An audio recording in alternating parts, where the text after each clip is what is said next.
Qué mal cuando una persona ha ahorrado toda su vida y de repente los hombres se quedan con todos tus ahorros.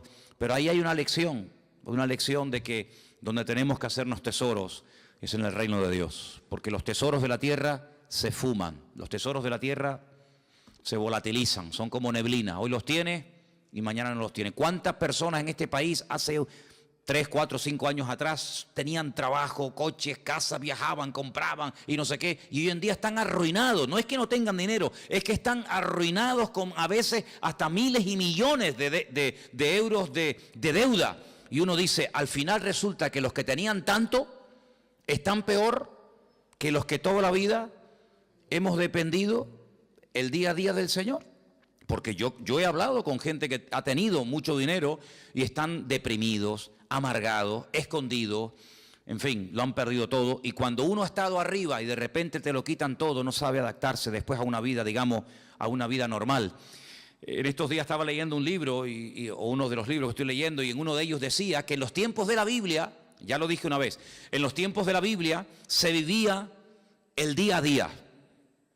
Eso ya hoy en día prácticamente no existe. En algunos países sí, pero aquí, por ejemplo, la gente quiere tener, digamos, el mes arregladito, ¿no? Tengo para pagar el mes de la hipoteca o el mes del alquiler, ya están tranquilos. Y tengo el mes solucionado. Y en la Biblia no se vivía así. En la Biblia se vivía el día a día. Basta a cada día su propio afán, su propio mal. Y el pan nuestro de cada día. Danos. Así se vivía en el tiempo de la Biblia. Entonces, si nosotros dependemos día a día del Señor, no vamos a estar agobiados, porque mira, se dice, es que faltan todavía 20 días para terminar el mes. Pero no lo mires así, vive el día a día y el Señor te va a sorprender y te va a proveer el alimento, la comida, lo que sea necesario para el día a día. Y también leía en ese libro algo que me llamó mucho la atención.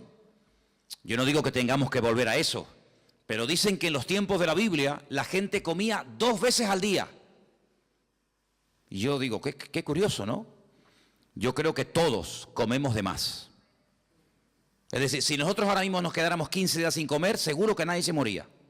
Hombre, fatiga tendríamos todo, a ver si me entiendes. Pero seguro que con todos los michelines y con toda la grasa y con todo lo que llevamos dentro, pues en la Biblia se comía 2 veces al día y estaban contentos. Sin embargo, hoy en día, mínimo, 3, y como tengas chicos jóvenes, pues 4 o 5, ¿eh? Y como estés aburrido en casa, venga, y hay gente que cuando están ansiosos y están nerviosos les da por comer. ¿Qué te parece, amigo? Y a otros les da por comprar, y a otros les da por cualquier otra cosa. Qué diferente es la vida de un cristiano, amén, hermanos. Qué diferente tiene que ser nuestra vida, en medio de todo este caos y en medio de todo este lío. En fin, hermanos, hoy comencé a leer otra vez el precioso y maravilloso libro del Apocalipsis. Quiero llevarles a él, está en el último libro de la Biblia. La palabra Apocalipsis es una palabra griega, no es una palabra española, aunque se emplea para películas y para títulos de novelas de Hollywood y todo esto. Pero la palabra Apocalipsis es una palabra griega que significa revelación, algo oculto que se da a conocer. En los tiempos de la Biblia, revelación era algo que no se podía ver, pero que había un momento en el que Dios permitía que se pudiera ver o entender pues lo que estaba oculto a los ojos naturales.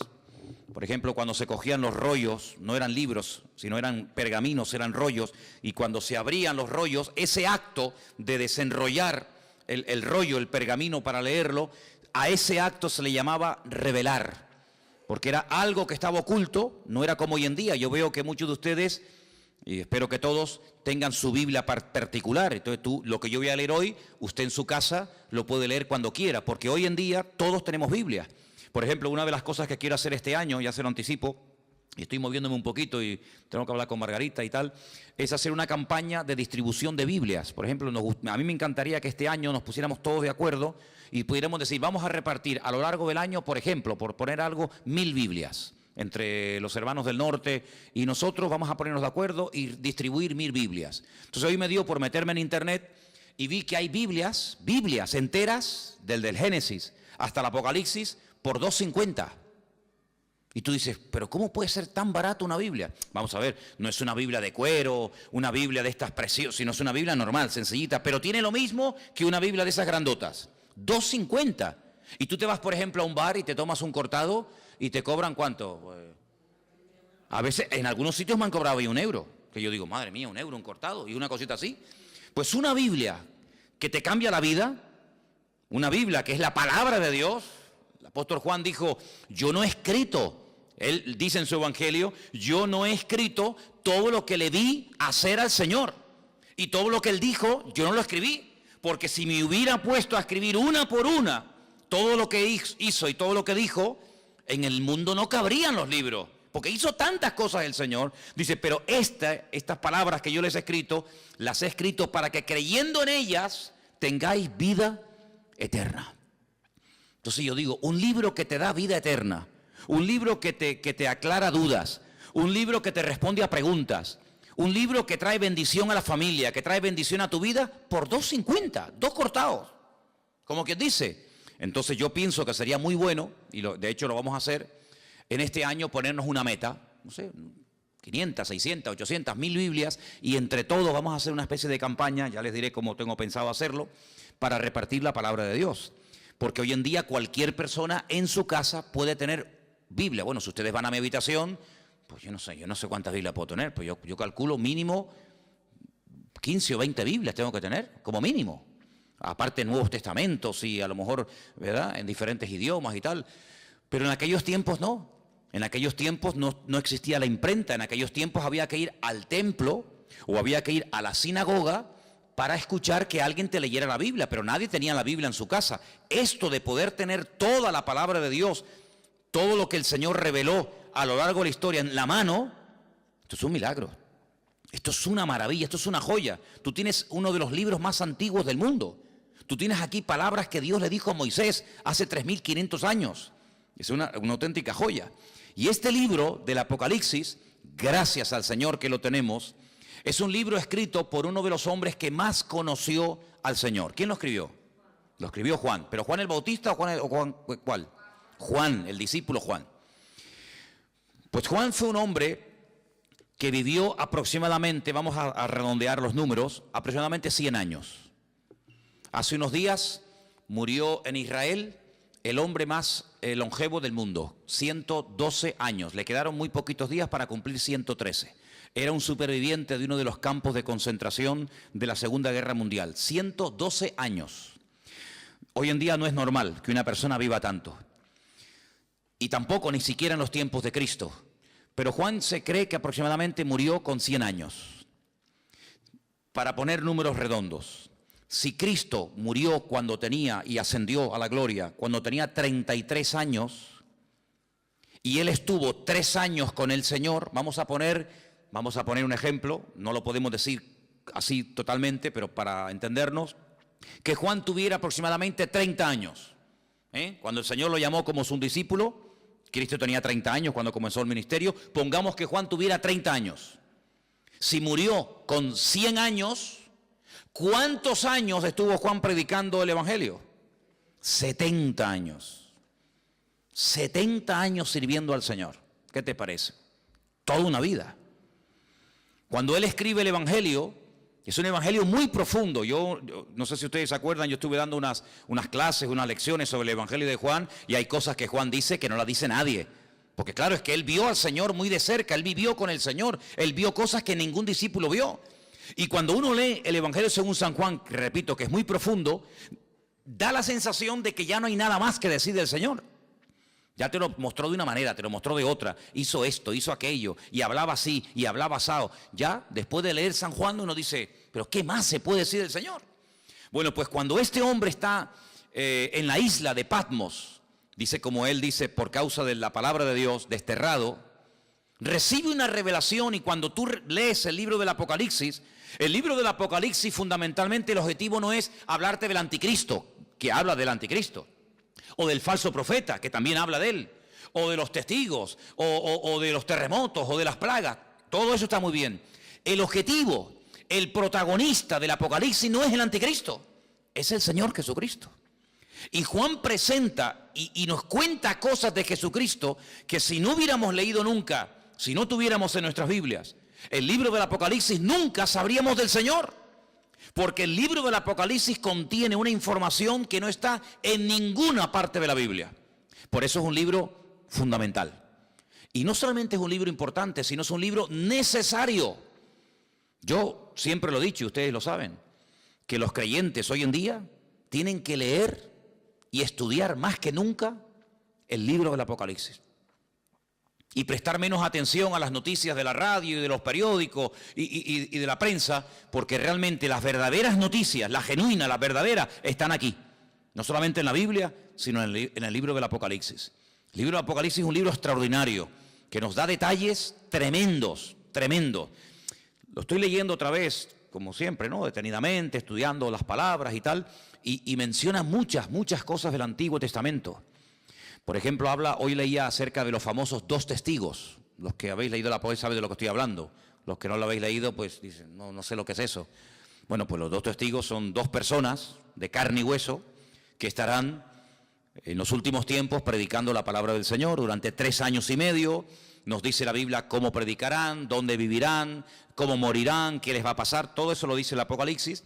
Bueno, pues de esos 2 personajes ya habla el profeta Zacarías. Ustedes van al libro de Zacarías, capítulo 4, y allí te habla de los 2 testigos. No aparece la palabra testigos, aparece la palabra, en hebreo dice la palabra hijos. La traducción dice los 2 ungidos. Y habla acerca del aceite de oliva. Sabéis que el aceite de oliva se utilizaba mucho en los tiempos de la Biblia, no solamente para cocinar, no solamente para sanar heridas, era un bálsamo, sino que también se utilizaba un aceite especial, no cualquier aceite, un aceite especial que se hacía para derramarlo sobre la cabeza de los reyes o de los profetas o de otros personajes cuando se les quería públicamente presentar como un juez, como un rey, como una persona importante, y se le llamaba ungido. La palabra ungido, Mashiach, ¿qué es? Ungido. ¿Y cómo se dice ungido en griego en el Nuevo Testamento? Cristo. La palabra Cristo es la misma palabra Mashiach del Antiguo Testamento. Pasa que una está escrita en hebreo y otra está escrita en griego. Como el Nuevo Testamento se escribió en griego y del griego se tradujo al español o al castellano, entonces cuando leemos el nombre de nuestro Señor Jesucristo, lo leemos así: Jesús, Cristo, Jesucristo. Pero Cristo no es un nombre, Cristo es un título. Es como decir, fulanito de tal, presidente del gobierno, fulanito de tal, presidente del Fútbol Club Barcelona, fulanito de tal, presidente del Cabildo. Cristo no es un nombre, es un título de una función a desarrollar. Por ejemplo, en este momento, a Benjamín Netanyahu, que es el presidente de Israel, se le llama el ungido, se le llama el Mesías. Y tú dices, ¿ah, sí? Sí, claro, porque es un hombre que ha sido capacitado para ser presidente de un país. Entonces, la palabra Mesías, la palabra Cristo, la palabra ungido, nos habla acerca de un cargo, no de un nombre. Jesús se llamaba Yeshua, porque él no era griego, él era judío, y él se llamaba Yeshua. ¿Cómo se dice Yeshua en griego? Jesús. Entonces, son las mismas palabras, pero cambiando, digamos, el nombre, la pronunciación. Juan recibe una revelación de él, dice en el capítulo 1, la revelación de Jesucristo. No es la revelación del falso profeta o del anticristo, no, es la revelación de Jesucristo. Si quieres conocer mucho de Cristo, tienes que leer los evangelios, Mateo, Marcos, Lucas y Juan, pero también el Apocalipsis. Y dice, esta revelación de Jesucristo, Dios se la dio para manifestar a sus siervos las cosas que deben de suceder pronto. Y la declaró enviándola por medio de su ángel a su siervo Juan. Juan, cuando escribió este libro, dice que lo que él estaba escribiendo iba a suceder pronto. ¿Y cuándo escribió Juan este libro? En el siglo I. Y en el siglo I, cuando él está escribiendo, dice, lo que yo estoy escribiendo ahora, prepárense que esto se va a producir pronto. Pues si eso lo dijo en el siglo I, ahora en el siglo XXI, estamos más cerca que nunca de los acontecimientos finales, ¿sí o no? Es interesante, ¿verdad? Dice que ha dado testimonio de la palabra de Dios y del testimonio de Jesucristo y de todas las cosas que ha visto. Y ahora fíjate, es uno de los pocos libros, o prácticamente el único libro de la Biblia, que contiene una bienaventuranza para el que lo lee. La Biblia no dice, bienaventurado el que lee el libro del Génesis, que es una bendición leer el Génesis, ¿verdad? O bienaventurado el que lee el libro de Romanos. No, pero el Apocalipsis sí. Dice, bienaventurado el que lee. Los que oyen las palabras de esta profecía y guardan las cosas que en ellas están escritas, porque el tiempo está cerca. Es decir, que por leer el libro usted ya es bienaventurado. Por escuchar, por oír las palabras de este libro, usted ya es bienaventurado. Y si encima de leerlo, y si encima de oírlo, además usted lo cumple y lo guarda, triplemente bienaventurado. ¿Qué significa la palabra bienaventurado? Viene de una palabra hebrea que significa, es ashrei, que significa rico. La palabra rico está entroncada con la palabra bienaventurado. Un bienaventurado, espiritualmente hablando, según el concepto bíblico, es una persona rica, espiritualmente hablando. La riqueza bíblica, espiritual, no tiene nada que ver con la riqueza material, ¿vale? Hay personas en la Biblia que no eran ricos materialmente hablando, pero espiritualmente hablando eran multimillonarios. Y hay personas tremendamente ricas en la Biblia que la Biblia dice que eran unos necios. Así que la riqueza material muchas veces no tiene nada que ver con la riqueza espiritual. A veces la gente dice, ay, mira, no tiene mucha fe porque no tiene dinero, como si la fe se midiera por el dinero. Cuando yo siempre he dicho que es más difícil, mucho más difícil, vivir con poco que vivir con demasiado. ¿Sí o no? Si yo le doy a usted todos los meses 10.000 euros, que no los tengo, a ver si me entiende, pero si yo le diera a usted o le dieran a usted 10.000 euros, ¿sería muy difícil la vida para ti? Uy, ¿ahora qué compro? ¿Compro el jabón más barato o el más caro? ¿Compro el champú que está muy rico o compro el más baratito? No habría problema, porque cualquier persona, pienso que en un día, media hora, se adaptaría a vivir con 10.000 euros por mes. ¿Sí o no? Sin ningún problema. Pero si a usted le dan todos los meses 200 euros... entonces sí hay que hacer numeritos.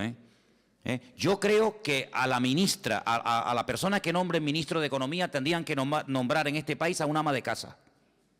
No a un político de estos que le van a dar 10.000 euros por mes. Eso lo hace cualquiera, no. Tendrían que nombrar a una ama de casa, una mujer que tiene un sueldo pequeñito, que saca a los hijos adelante. Yo nombraría de ministra de Finanzas o de, ¿cómo se llama?, de Economía en este país, a una ama de casa, porque esas sí que saben administrar el dinero. Esas sí que saben que el marido le da tanto dinero y le llega. Esos son. Aquí hay un montón de ministras de Economía y pasa que no las reconocen, ¿no? Bueno, pues Juan está allí en la isla de Patmos y uno dice, bueno, ¿y qué hacía allí Juan? Si Juan vivía en Éfeso. Ustedes saben que cuando el Señor Jesucristo estaba en la cruz, le dijo a Juan que se encargara de su madre, porque Cristo iba a morir, y entonces María, según la tradición cuenta, pues resulta de que se fue a vivir con Éfeso y allí estuvo con el apóstol Juan. Pero Juan fue el único discípulo que murió de muerte natural, porque Cristo tenía 12 discípulos, uno se ahorcó, ¿sabéis, no? ¿Quién fue? Judas se ahorcó, se quitó la vida. Los otros murieron como mártires, unos crucificados, unos quemados, etc. Pero Juan, fue el único que murió de muerte natural.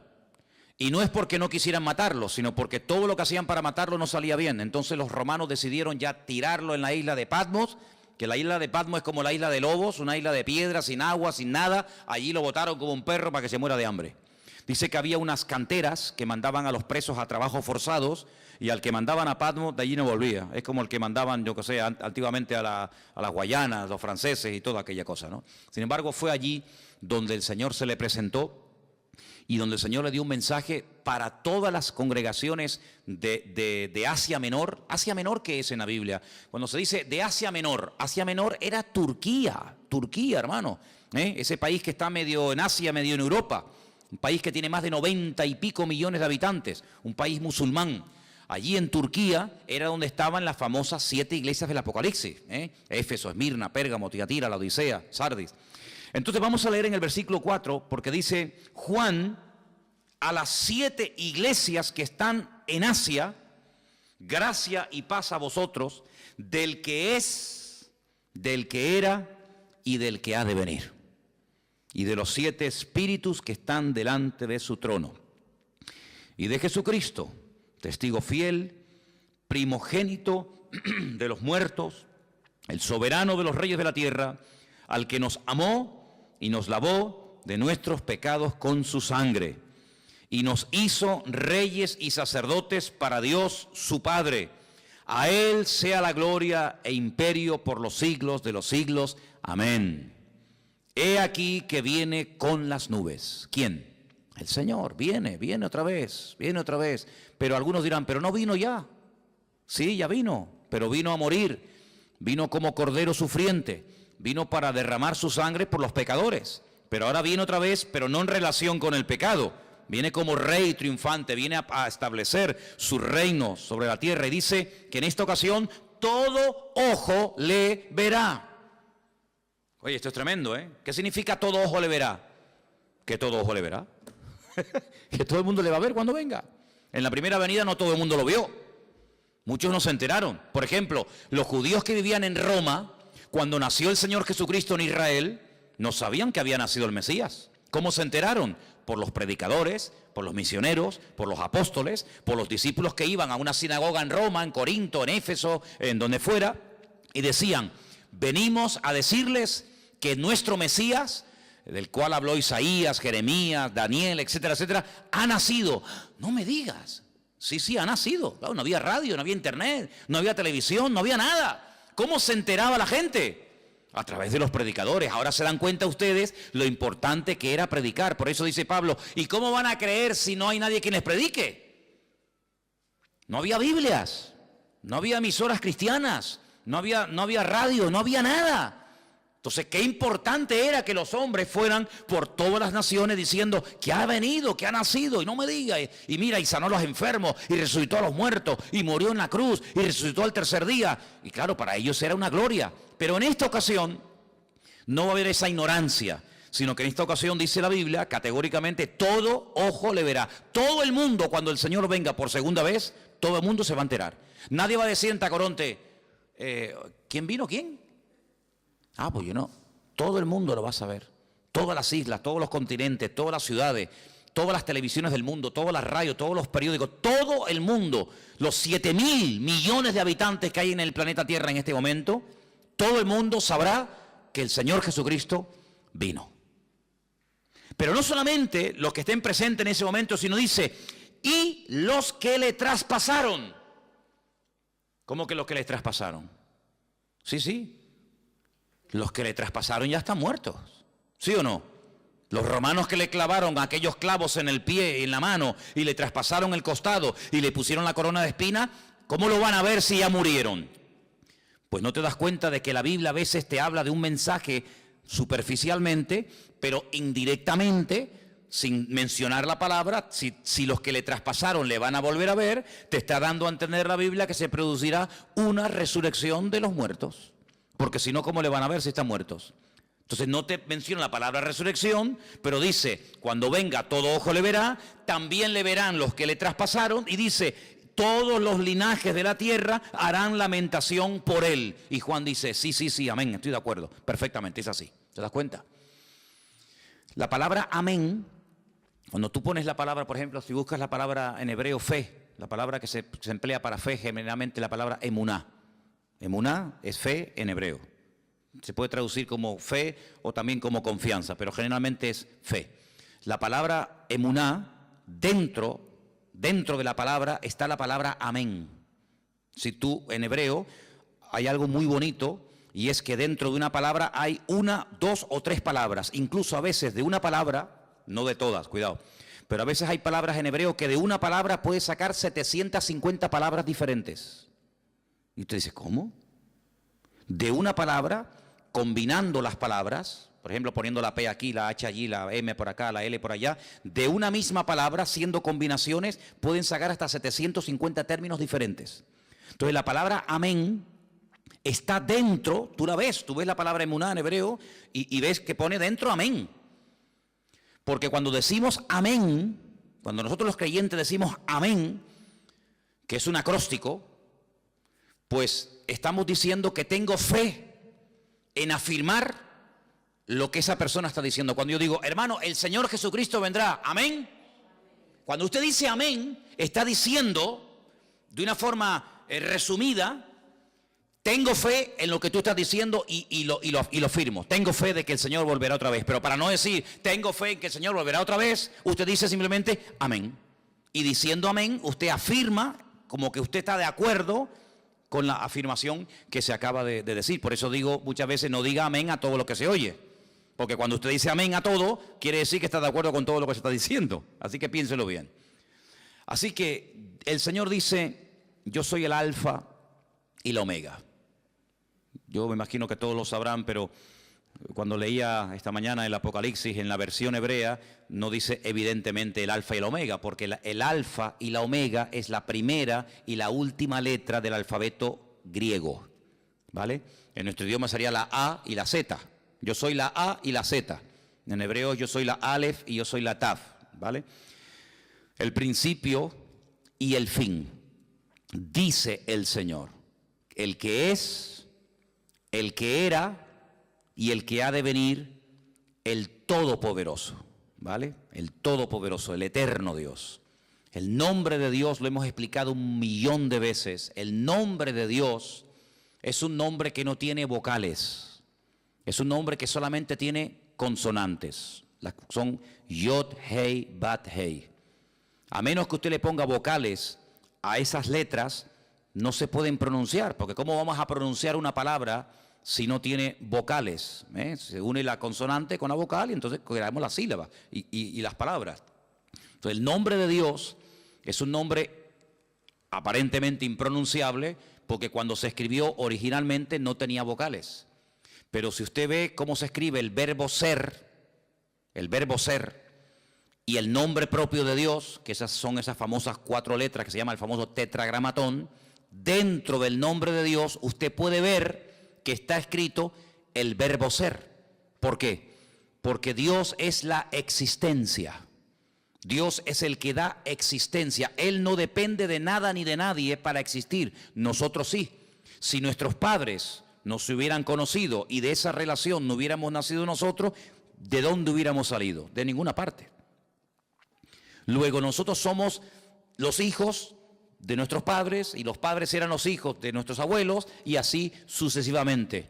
Pero si llegamos a Dios, y la pregunta que yo me hacía antes de aceptar al Señor, que ya lógicamente la tengo clarísima, pero en aquel tiempo me torturaba, era una tortura terrible, ¿de dónde salió Dios? ¿Quién lo creó?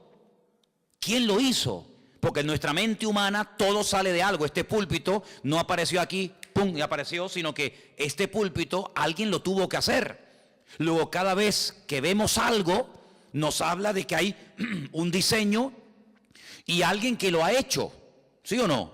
Todo lo que vemos, dice, bueno, este púlpito lo hizo alguien y le dio esta altura y le dio estas medidas.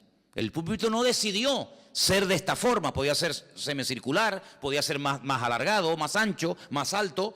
Hubo alguien que dijo, no, lo voy a hacer así. Bueno, pues ese alguien lo formó y ese alguien lo diseñó. Y todo lo que vemos a nuestro alrededor, la silla en la que usted está sentado, alguien la diseñó, alguien la hizo. Todo lo que vemos a nuestro alrededor. Pero cuando hablamos de conceptos diferentes a los conceptos, digamos, naturales, y uno llega nada más y nada menos que hablar del Creador, la pregunta ¿quién hizo a Dios? No es una pregunta sabia, no es una pregunta coherente. ¿Por qué? Porque a Dios no lo ha hecho, a Dios no lo ha creado nadie. Porque si lo hubiera creado o lo hubiera parido o lo hubiera hecho alguien, la pregunta es ¿y a ese alguien quién lo hizo? Y volvemos para atrás y hay un momento que se para y decimos, pero bueno, es que Dios es eterno y ahí ya nos perdemos. ¿Por qué? Porque en nuestro concepto limitado y finito, la eternidad es algo que se nos escapa de la mente. Porque vemos que la vida se pasa volando, porque vemos que todo se mide siempre por minutos, por segundos, por días, por años, por siglos, por milenios, por décadas, y todo lo medimos, ¿verdad? Uy, qué grande está el niño, uy, qué pequeñito, acaba de nacer. ¿De cuánto tiempo estás embarazada? De 8 meses, pues le falta 1, ¿verdad? Y todo siempre lo queremos clasificar y todo lo queremos medir, pero esas medidas con Dios no sirven, porque Dios no salió de ninguna parte, sino que todo salió de Él, porque todo fue creado por Él y para Él.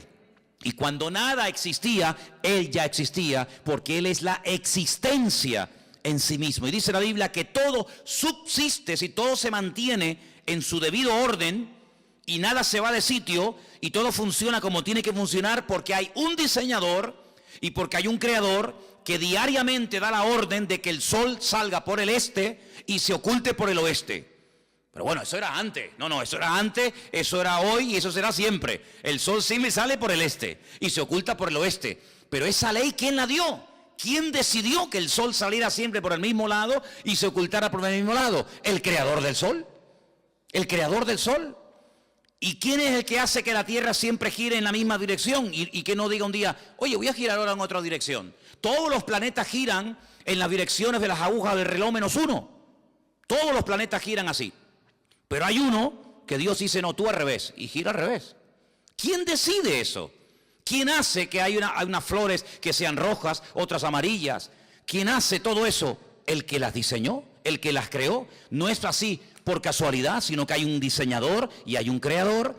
Y ese Dios es la existencia misma y por eso en su nombre propio, pues lleva la existencia, el verbo ser. Ahora ese nombre, cuando leemos, por ejemplo, algunas Biblias sale la palabra Jehová. En otras Biblias sale la palabra Adonai, o Señor. En otras Biblias aparece la palabra Yahvé, ¿no? Muy bien, todo eso está muy bien. Pero el verdadero nombre propio de Dios no tiene vocales, pero se le tuvo que poner vocales para poder pronunciarlo, ¿os dais cuenta? Y ahora, ese Dios creador, ese Dios diseñador, que es uno, Dios es uno, dice la Biblia, ese Dios amó tanto al mundo que dice que salió de él su Hijo unigénito, que al mismo tiempo su Hijo es el mismo. Y uno dice, pero ¿cómo puede haber? Porque si salió el Hijo del Padre, está el Hijo y está el Padre. Pero vamos a ver, ustedes no sois, ¿cuántos sois padres aquí? Muy bien, o madres. Bien. Pero usted es madre y usted es hija al mismo tiempo. ¿Sí o no? Lo que pasa es que a donde yo voy, por ejemplo, cuando voy a la casa de mi madre, allí soy hijo. Pero cuando estoy aquí, aquí soy padre. Y cuando estoy en mi casa soy marido.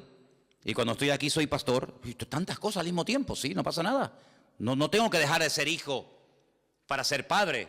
Puedo ser hijo y padre al mismo tiempo. Y abuelo y bisabuelo. Abuelo por el camino que llevamos. Pero bueno, se puede ser muchas cosas al mismo tiempo, ¿sí o no? Pues Dios no tiene ese problema. Dios no tiene ese problema. Entonces, su hijo viene al mundo en forma humana. Claro, tuvo que venir en forma humana. Y por eso necesitó, pues, un estuche, un instrumento humano, como fue su madre. Y entonces, cuando él viene a este mundo y hace su obra, hace su ministerio, se registra en los evangelios su ministerio, pero hay muchas cosas que el Señor todavía no ha hecho. Hay muchas cosas, muchos cambios, muchas maravillas que tienen que ocurrir en la creación, en la naturaleza, en la raza humana, que no están en los evangelios. ¿Y a quién y dónde le reveló el Señor lo que todavía a él le queda por hacer? A Juan, en la isla de Patmos, a través del libro del Apocalipsis. Y esa información no era una información codificada, No sé cuántos de ustedes se acuerdan que antes había el Canal Plus, estaba codificado. ¿Se acuerdan?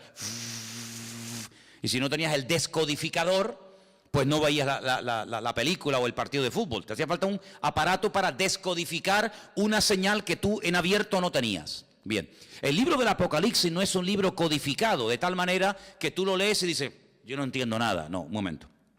El libro del Apocalipsis es un libro que está muy claro, muy claro.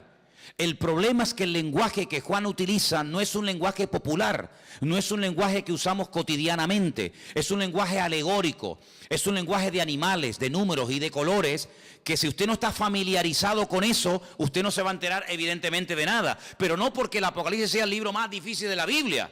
No, el Apocalipsis no es el libro más difícil de la Biblia. Yo le puedo asegurar que hay otros libros de la Biblia que son más difíciles y más complicados que el Apocalipsis. Porque el Apocalipsis lo bueno que tiene que al ser el último, ¿me explico? Al ser el último en el canon, en la lista, toma elementos de otros libros que si usted los ha leído y los conoce, cuando llegues al Apocalipsis, ahora sé lo que es el dragón, ahora sé lo que es el caballo, ahora sé lo que es el león, ahora sé lo que es el oso. ¿Pero cómo lo sé? Porque he ido pasando por 65 libros que le preceden. Entonces, hermano, cuando usted hace todo el recorrido, claro, yo a nadie le aconsejo que se compre una Biblia por primera vez y se meta a leer el libro de Apocalipsis, porque puede tener pesadillas. Porque el pobrecito dice, madre mía, ¿y esto es la Biblia? Un dragón que sale corriendo detrás de una mujer, ¿verdad? Que echa fuego por la boca, el otro que 7 cuernos en la cabeza, dice, madre mía, ¿cómo está esta gente, no? ¿Verdad? Pero es que para poder entender el libro del Apocalipsis, primero hay algo que pocas veces se dice, pero es para mí fundamental. Y es que usted tiene que conocer al protagonista del libro del Apocalipsis. Y el protagonista del libro del Apocalipsis es nuestro Señor Jesucristo. Cuando usted lo conoce a Él, usted sabe, permítame la expresión, por dónde van los tiros.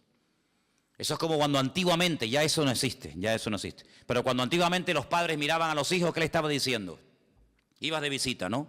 A una casa.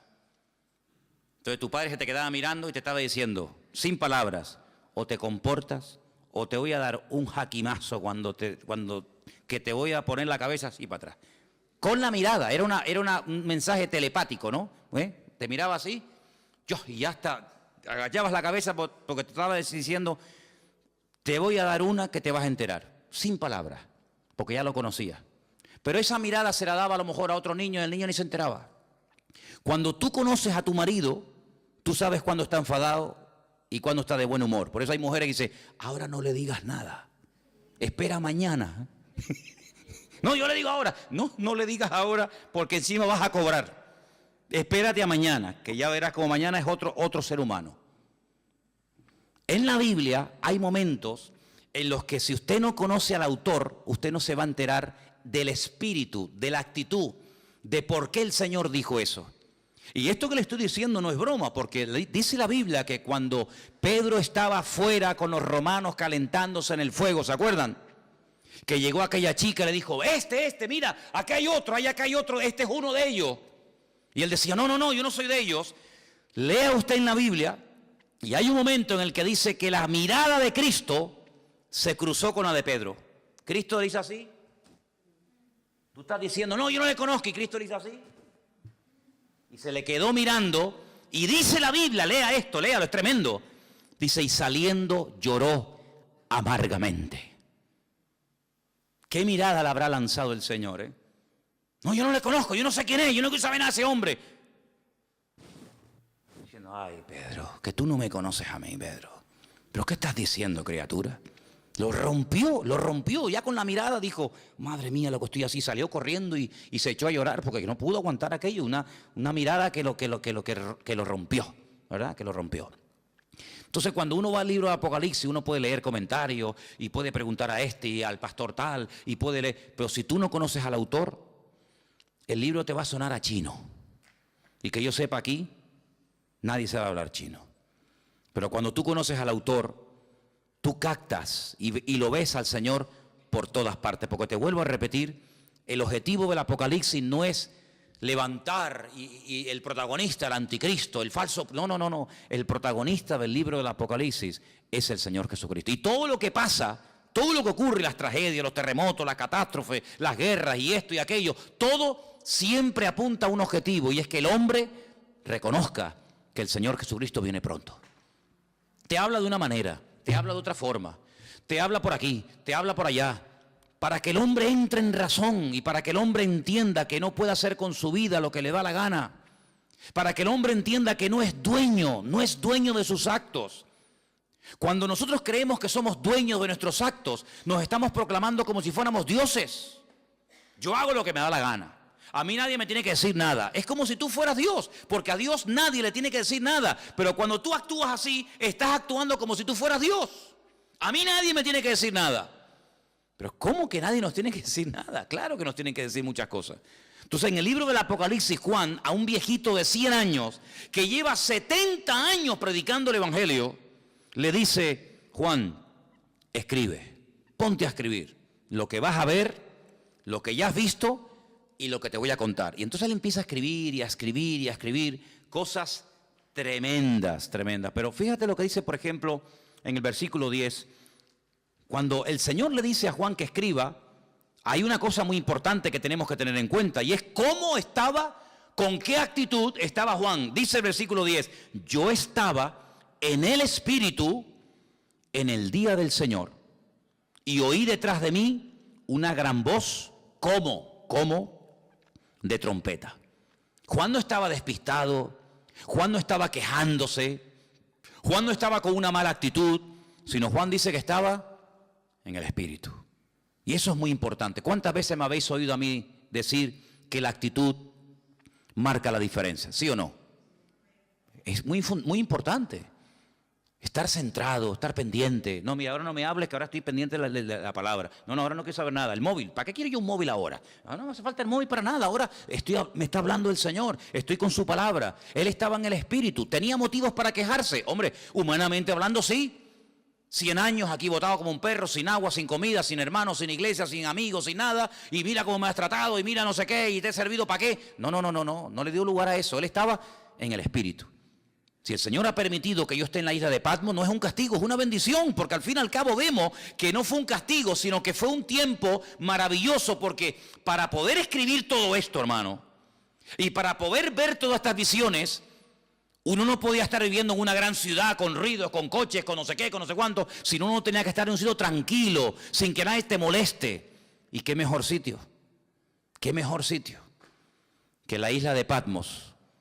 Donde tienes tiempo para pensar, para orar, para meditar, y aquí sin que nadie te moleste, aquí te voy a dar la revelación más grande que jamás ningún ser humano ha tenido en esta vida. Luego vemos que el famoso refrán, que no hay mal que por bien no venga, se cumple perfectamente en la vida de Juan. Hace muchos años yo leí un libro de un pastor que tuvo un accidente y se le partió una pierna y estuvo un buen tiempo en cama, escayolado, sin poder moverse, y los primeros días de ese accidente él comenzó a quejarse. Señor, ¿y por qué? Tenía que predicar en esta iglesia, me habían invitado a viajar a no sé qué sitio, me habían invitado a no sé qué, y ahora no puedo tal, y empezó a quejarse hasta que pasaron los días y le dijo, Señor, si tú has permitido que yo esté aquí parado sin hacer nada, ¿qué propósito tienes tú, Señor? Y ese hombre escribió un libro con su testimonio, con sus experiencias, y cuenta él que fue un libro que bendijo a muchísimas personas.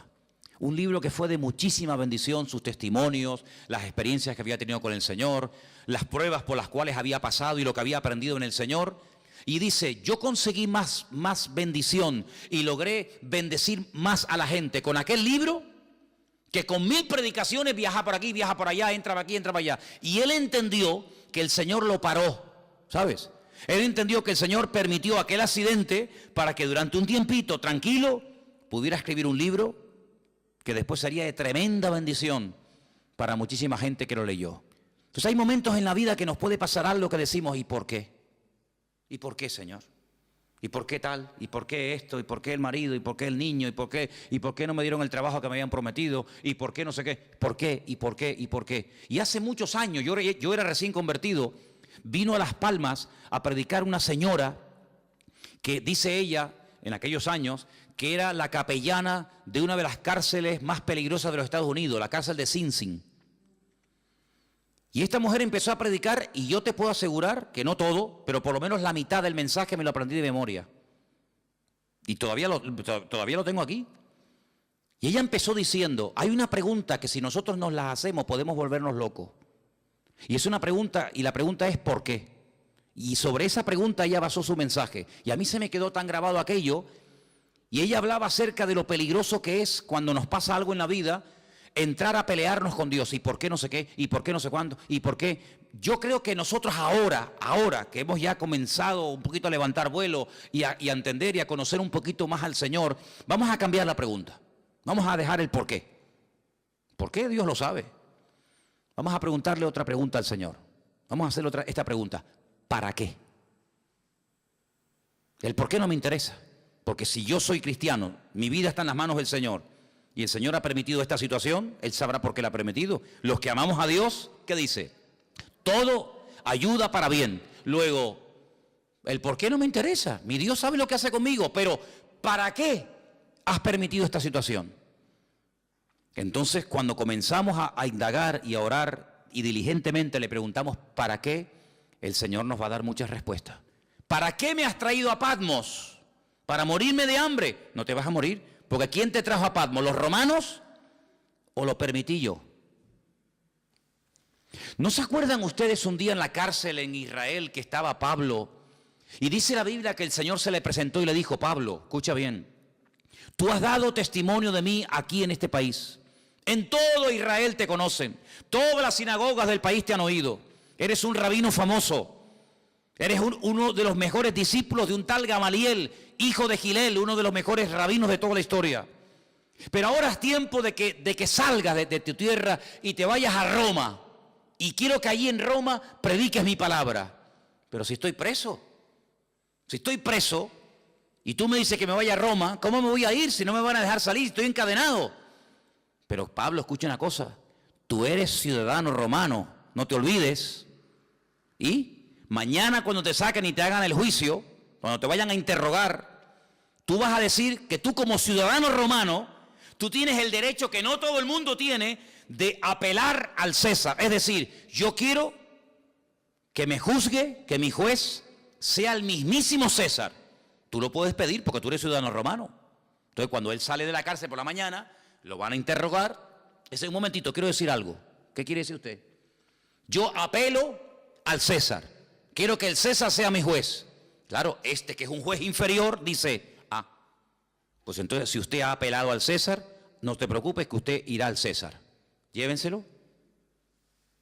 Lo montan en un barco. ¿Quién? Los romanos. Y lo llevan a Roma. No fue por el camino y porque me llevan a Roma. No, porque el Señor quiere llevarme a Roma, pero como yo no estoy libre ahora, que me puedo comprar el pasaje, ir a donde quiera, pues le doy la vuelta a la tortilla. Y en vez de utilizar mi libertad, uso mi, entre comillas, encarcelamiento, pero ahora ellos me van a pagar el pasaje. No me voy a pagar ni el pasaje. Me van a pagar ustedes el pasaje, me van a pagar ustedes la comida y me van a llevar al mismísimo César de Roma. Pero ¿quién va a ir a darle testimonio al César de Roma? ¿Quién? ¿Uno por la calle? No. O un preso o uno que pertenezca a la corte de Roma. Entonces, si no eres de la corte de Roma, pero eres un preso con ciudadanía romana, tienes derecho a que te juzgue el César de Roma. ¿No os dais cuenta que todo ayuda para bien? ¿Dónde nació Pablo? En Tarso. ¿Qué era Tarso? Una pequeña colonia romana. Y dice que las personas que estaban allí, a través de su padre, él obtuvo la ciudadanía romana. ¿Quién sabe si en algún momento Pablo, como judío fanático que era en aquel momento, habrá dicho, ¿y yo para qué quiero la ciudadanía romana? ¿Yo para qué quiero ser romano? Ahora no lo entiende. Estos asquerosos romanos, este imperialismo que ha venido aquí a dominar nuestra tierra. Sí, pero estos, el día de mañana van a ser el instrumento que Dios va a utilizar para llevarte nada más y nada menos que a Roma, al hombre más poderoso de la tierra. Y allí fue. Entonces no nos damos cuenta de que la vida es como un gran puzzle, como un gran rompecabezas, donde tú miras para atrás y dices, ahora entiendo aquello y esto y lo otro, y por qué se conoció este, y por qué pasó esto. Y entonces si tú te dejas llevar por el Señor, te vas a dar cuenta de que Juan lo llevaron los romanos, pero porque en el fondo el Señor quería que Juan estuviera en la isla de Patmos y allí tranquilito, sin que nadie te moleste, vas a recibir la revelación más grande que jamás has recibido en tu vida. Pero escucha bien esto, hermano, porque vamos terminando, para no alargar demasiado. Antes de darte revelación para otros y antes de darte mensaje para iglesias y para pastores y para otras personas, el primero que tiene que recibir el mensaje eres tú. Porque la tendencia de que siempre tenemos algo que decirle a fulano o a mengano, yo no digo que esté mal, pero el primero que se tiene que aplicar el mensaje es el que lo da. Luego, yo te voy a dar mensaje para la iglesia de Éfeso, mensaje para la iglesia de Tiatira, mensaje para la iglesia de la Odisea, etcétera, etcétera. Pero el primero que tiene que verme a mí eres tú. Porque si tú le dices a los demás qué hacer, pero tú no lo haces, entonces no estás viviendo el mensaje. Y eso es algo que tenemos que tener muy claro en la vida. Primeramente, aplicarnos la palabra. Primeramente conocer nosotros al Señor para después tener autoridad para decirle a otras personas que conozcan al Señor. ¿Qué Señor quieres que conozcas si ni siquiera tú lo conoces? Tengan fe en el Señor, pero tú estás viviendo con fe. Por eso, hermano, las experiencias que pasamos en la vida nos están capacitando. ¿Para qué?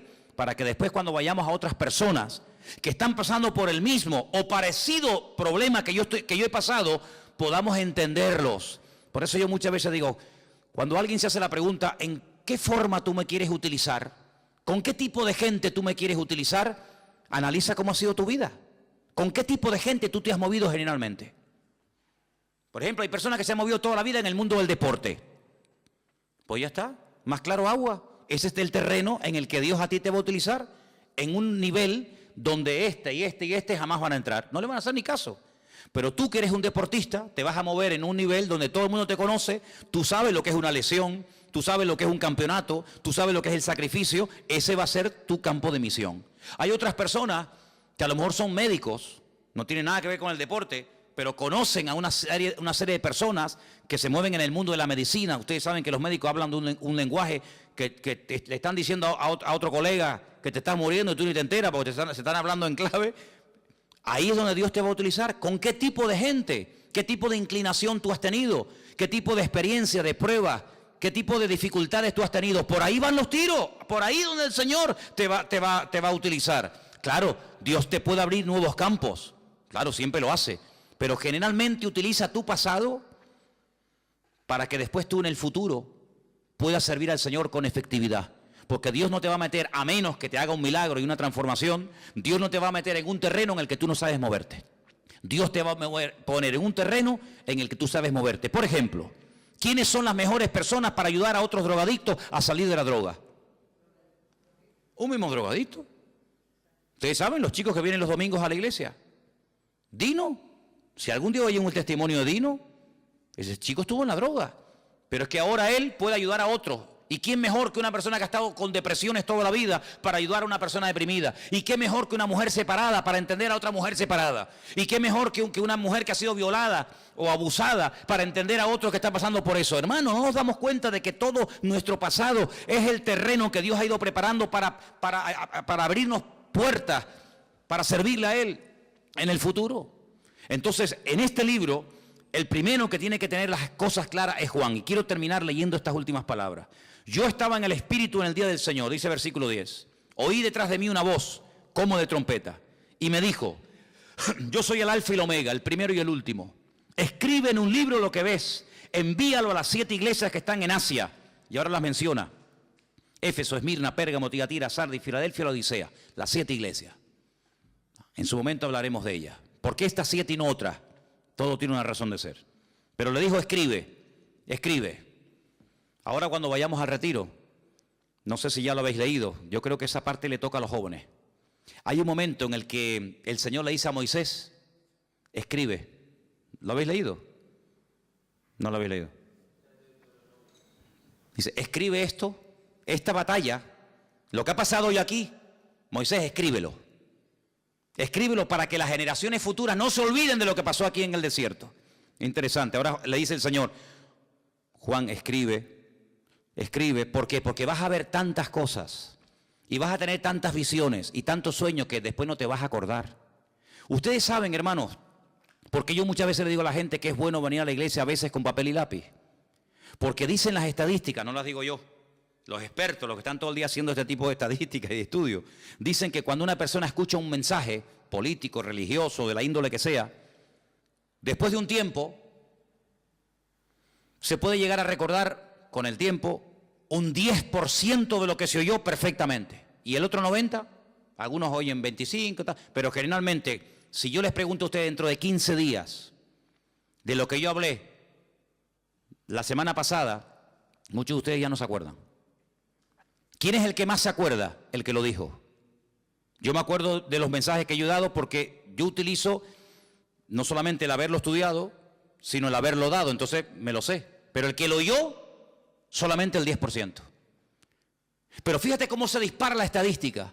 Si una persona está escuchando una lección de un maestro, de un pastor o de quien sea, y escribe, automáticamente pasa del 10 al 80%. Es decir, usted me está escuchando a mí ahora. Si yo le pregunto a usted dentro de 3 días, muchas de las cosas que dije, algunas se acordará, otras no. Pero si usted tomó alguna nota y encima cuando llegó a la casa la repasó, el 80% usted es capaz de acordarse, porque además lo tiene escrito, que si solamente lo hubiera oído. Entonces, Juan, tú vas a ver lo que yo te voy a decir de los 2 testigos. Nadie ha escrito de los 2 testigos, nadie sabe nada de esto. Yo te voy a hablar de los 144.000 sellados.